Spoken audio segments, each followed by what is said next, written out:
Salam sejahtera di dalam kasih Tuhan Yesus Kristus untuk saudara-saudaraku sekalian.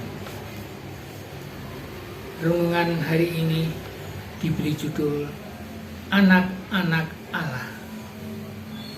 Firman Tuhan yang mendasari diambil dari surat Roma pasal 8 ayat 14 yang demikian bunyinya. Semua orang yang dipimpin Roh Allah adalah anak-anak Allah. Semua orang yang dipimpin oleh Roh Allah adalah anak-anak Allah. Saudaraku yang dikasihi oleh Tuhan, yang pertama, dipimpin Roh Allah.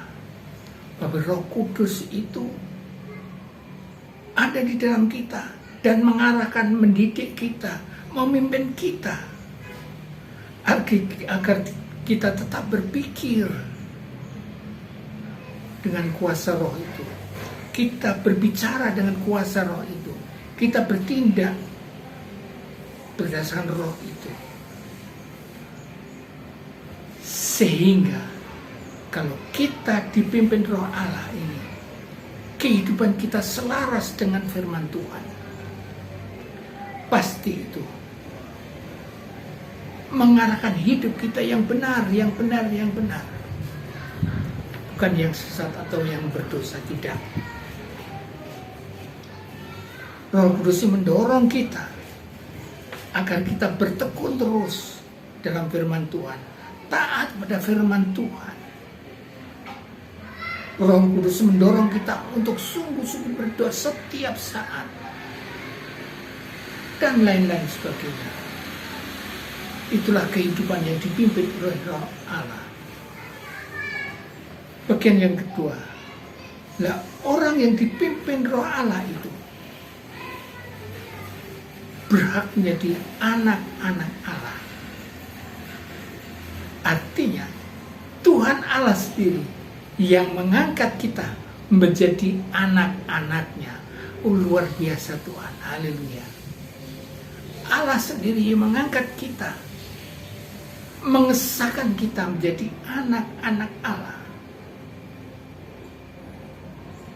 yang memiliki hak-hak yang istimewa, yaitu hak-hak untuk hidup yang layak di hadapan Allah, di hadapan manusia. Hak yang kedua, kita berhak untuk dilindungi Allah, disertai Allah, dikasihi Allah, dikudusan Allah. Kita memiliki hak untuk dilindungi Allah.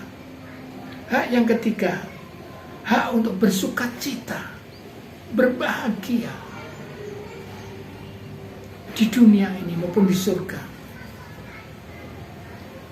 Hak yang keempat, sebagai anak-anak Allah, kita memiliki hak waris atas janji-janji Allah. Hal yang disebut dari surat Roma 8 ayat 17. Nah, itu hak istimewa dari anak-anak Allah yang dipimpin oleh Roh Kudus. Nah, saudaraku, sekarang aplikasinya, bagaimana kita sebagai anak-anak Allah yang sekarang ini, saudara dan saya ini, harus mampu berbicara, berhubungan dengan Tuhan Allah melalui doa atau bersekutu dengan Tuhan Allah. Allah itu sebagai Bapa kita yang penuh kasih, Bapa kita yang kudus, Bapa kita yang hebat.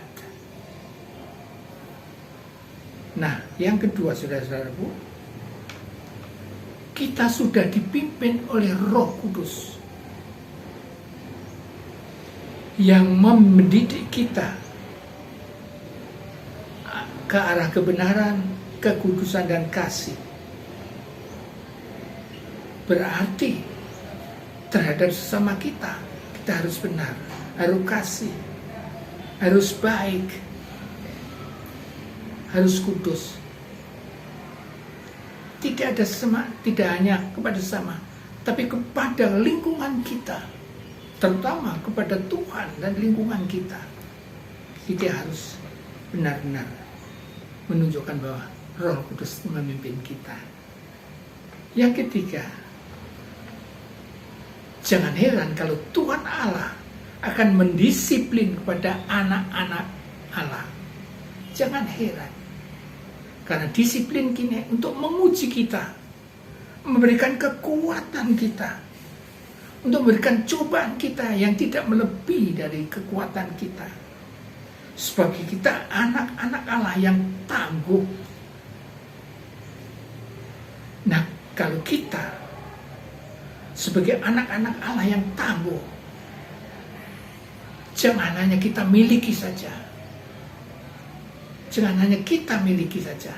Tapi mari kita siarkan ke seluruh penjuru dunia, kepada sesama kita, supaya mereka-mereka yang belum menjadi anak-anak Allah kita jadikan anak-anak Allah melalui Roh Kudus yang sudah ada di dalam kita ini, sehingga mereka akhirnya menjadi keluarga-keluarga Allah.